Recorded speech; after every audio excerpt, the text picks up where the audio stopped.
Hi, I'm Martin Taylor, and I just want to welcome you to another Guitar Conversations. And my guest on the Guitar Conversations couch this time is the wonderful Laurence Juber.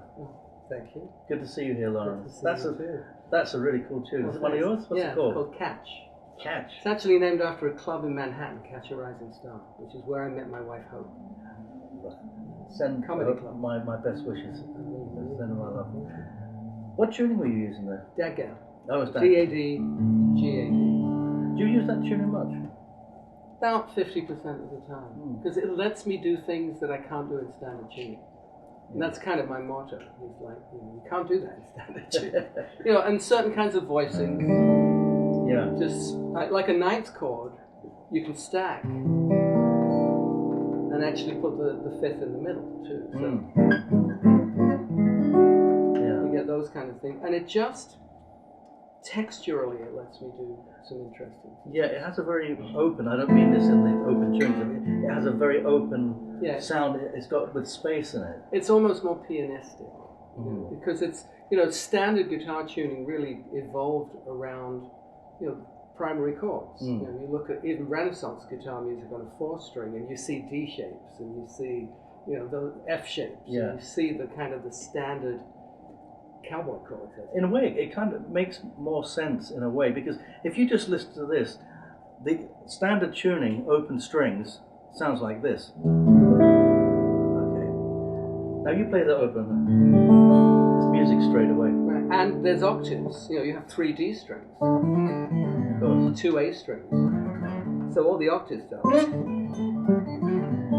I have one of my students, his name's Jamie Bell, and he's a really very fine jazz solo player, and he got into Dadgad, and he said to me, he was asking me, he said, do you think I should do this? I said, well, the thing is, you're so fluent in standard tuning. If you make that decision, you've got to be as fluent in DADGAD for the kind of things that you're playing. And he really got to that point. He's as fluent in both. Do you feel that you're as fluent in? It certainly sounds like you're as fluent, but in a different way.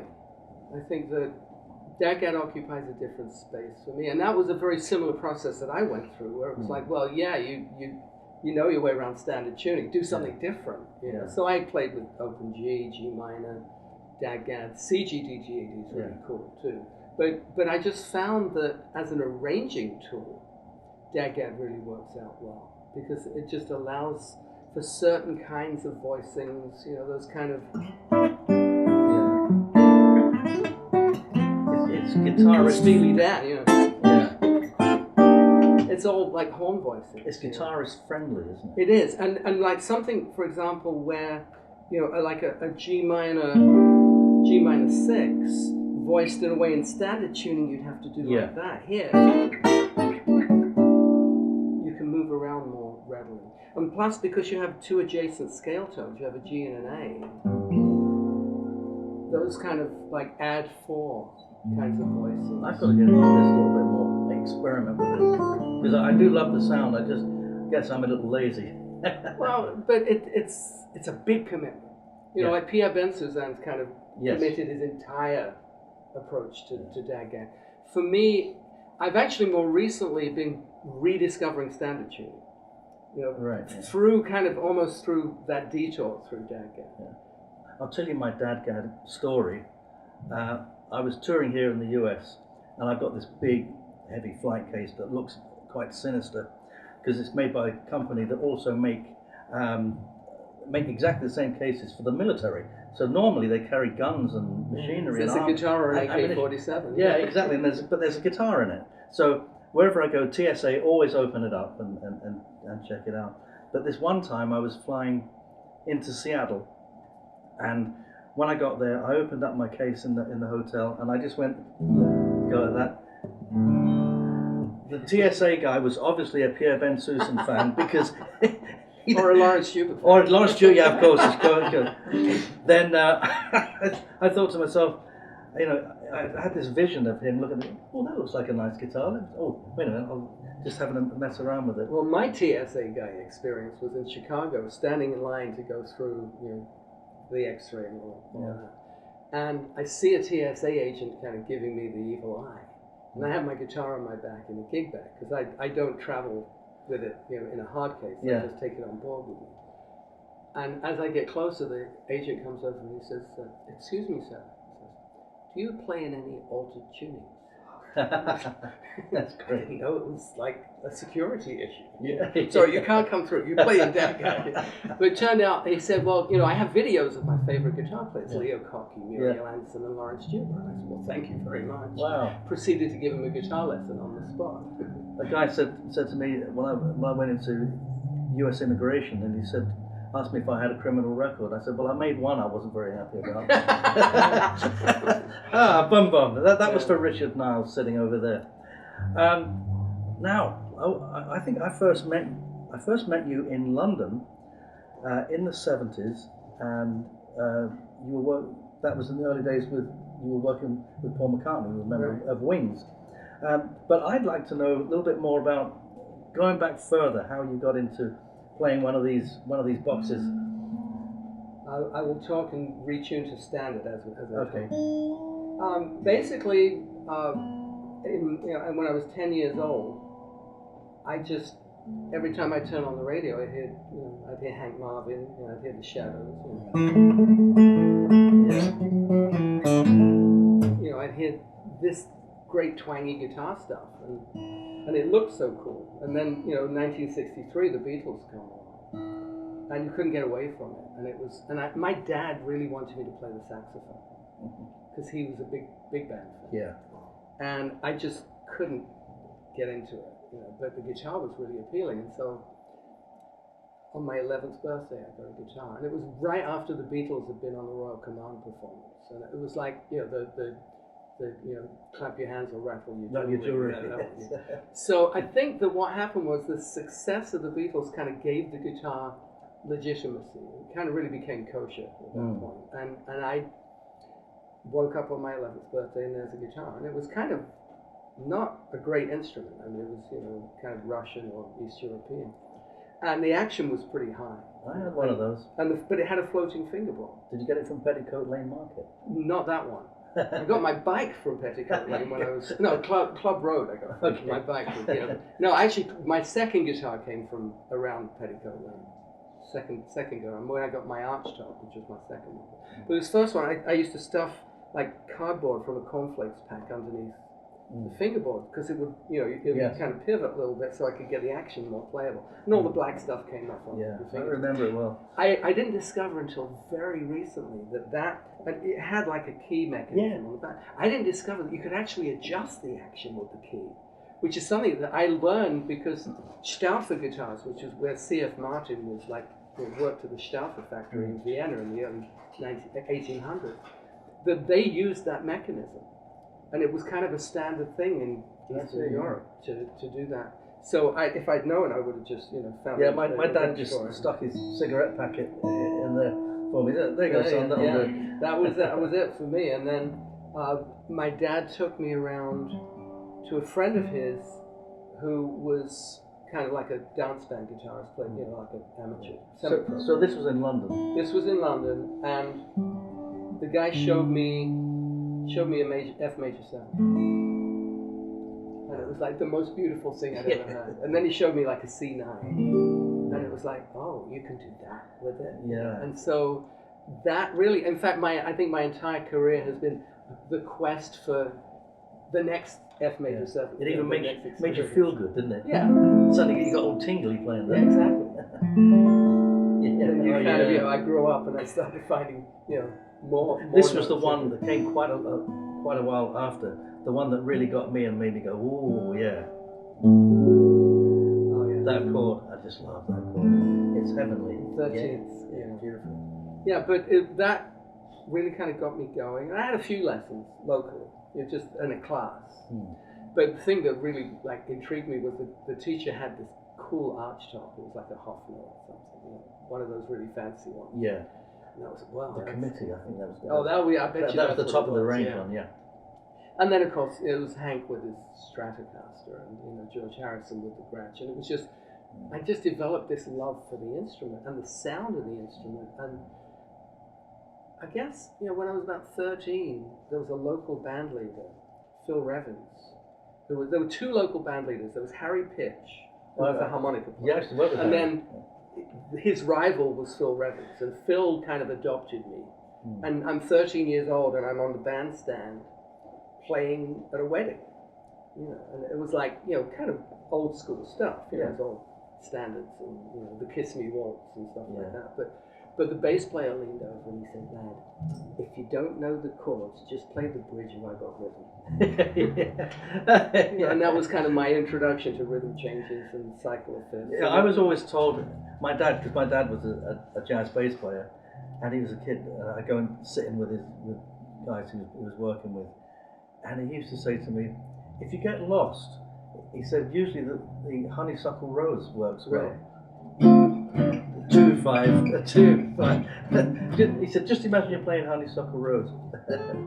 Well, I guess we were of that generation around about that time, where unless you actually knew somebody that could, you know, was a good player and could teach you, you just had to pick it up. Yeah, and I picked most of it up. Yeah, just from listening to records. But I was doing that with the records. And I didn't realize it till quite a few years later that it wasn't just that I was listening to the guitar. I was listening to the bass. I was listening to the kick drum. And of course, you know, I'd lie in bed and listen to Radio Luxembourg, and you'd hear all, you know, the top 40 American stuff, which you didn't always hear on the BBC. And it was, even then I was kind of deconstructing trying to figure out what the parts were, because I think I was an arranger without knowing that I was kind of getting into being an arranger. But my ambition was to be a studio guitar player. I wanted to be a session player. You know, that was kind of the holy grail. What made you think that? How did you even know there was such a thing as a session player? I think just again, right around 13 years old, it's just, well, how do I make, how am I going to make a living doing this? Well, the brass ring is you want to be a session player. You want to be like Judd Proctor or Mike Kaiser, or those guys. And that became kind of a very single-minded goal for me. So I'd learned to sight read how to play in the day. One rainy afternoon. It's like, okay, that's a C, I get it. Okay. And then I had to learn classical guitar when I was in school because I wanted to study music theory. And you couldn't do like O-level music theory without having grade 6 or something. And then A-level was grade 8. And then, so they had a classical guitar teacher that came to the school. Originally, I'd put my name down to satisfy my dad. I'd put my name down for a clarinet, but I made sure I was at the bottom of the list, so they ran out before they ever got to me. But the sad thing was, and this is something that I kind of advocate for to this day, that playing guitar meant you couldn't play with the orchestra because that was classical. Guitar was pop, and you didn't. Like now, I teach high school kids how to play strum chords behind Vivaldi mandolin concertos. I mean, it's kind of I realized over the years that it was really an arbitrary distinction. That music is always music, and style doesn't mean that you can't cross over from one thing to another, at least theoretically. So most of the guitar players you were hearing, though, you were listening to them on record and on the radio. On the record and on the radio. So, but you did get to meet some other, older guys that played. A few, but not so much as a teenager. A bit later. Phil Revens lent me an album of the Candoli brothers, the trumpet players. Yes. With Howard Roberts on guitar. And that was the first one where I'd slow it down to 16 RPM and figure out what he was playing. Pete and Conti. And then Django. And then I'd do the same thing with a hot club. And then I discovered Bach through the Toys Lovers Concerto, the pop record. And that was,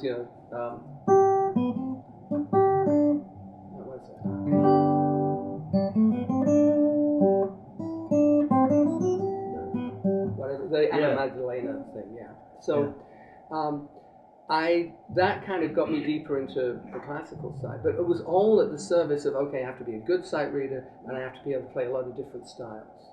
So, I was a big Stones fan and Beach Boys fan, so I was kind of just getting all of that. And then I played with some top 40 bands. So I was playing with older musicians, always playing with older musicians, but not very many guitar players, because mostly it would be, rhythm section and keyboard players. Typically, I was the guitar player. That was a time when you kind of learned on the gig. Totally learned on the gig. But it was great ear training. That was the thing. It was like, okay, what are those changes? What's going on? Sometimes I kind of look at the piano player's hands, especially the left hand. But you had an advantage in a way over me because you started to learn to read music. I didn't learn to read music until I was quite older, and even now, I always tell people I can read music and I can play the guitar, but not put the two together.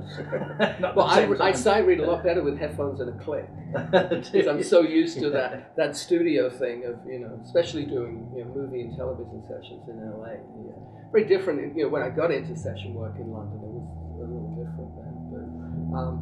But eventually, I joined the National Youth Jazz Orchestra, which was kind of always seen as a stepping stone into session work. Yeah, I mean that produced so many great players, didn't it? Yeah, I mean I remember the morning that Simon Phillips walked in. He was like 14, and Bill Ashton, who ran the orchestra, put up a chart in 13/8 because he wanted to just bust it. It was like Whiplash, the movie. Whiplash, sure. And Simon just breezed through it. I mean, it was very cool. But that was, he was playing Jesus Christ Superstar at the same time. He was just years ahead of his time. But for me, it was just that I went to Goldsmiths College. I studied musicology, because I really needed to understand style. But then I was also listening to music and trying to getting involved in demo sessions, and eventually I did a BBC broadcast with Niger, with the National Youth Jazz Orchestra, and the next day I got a call from David Katz, who was one of the main fixers, and he called everybody darling. He said, "Darling," and I thought, "Oh, this guy." He said, "I got some sessions for you." I said, "Wow, first sessions." And he said, "It's next Tuesday and Wednesday." Well, it's my final exams for my Bachelor of Music degree. I couldn't do it. I thought I'd never hear from him again, and then he called up a few weeks later. But and that's really what got me kind of going with it. But during that same period, I'd also become friends with Richard Niles, and Richard was also starting to break in, and so we were getting involved in stuff together. And when he got arranging gigs, he'd pull me in to play guitar. So that was a nice leg up. And having also at one point I was in California during this process, and got to spend some time with Tony Romano, Richard's dad, who gave me a few tips. That must have been great meeting Tony. Yeah, it was. Very cool. I'm sorry I never met him. But a really, really curious fact, because for a period I was married to Richard's sister Lisa, and Tony worked with Bob Hope, in the USO with Bob Hope and Francis Langford. Well, my wife Hope, who I have been married to now for 35 years, her dad worked with Bob Hope. Now, how weird is that? That the two women that I have been married to, both. And her dad created, was it Hogan's Heroes? No, Gilligan's Island. Oh, Gilligan's Island, yeah. So she came out of this TV culture, but that's a whole other discussion. This nexus of pop culture. Yeah. Yeah.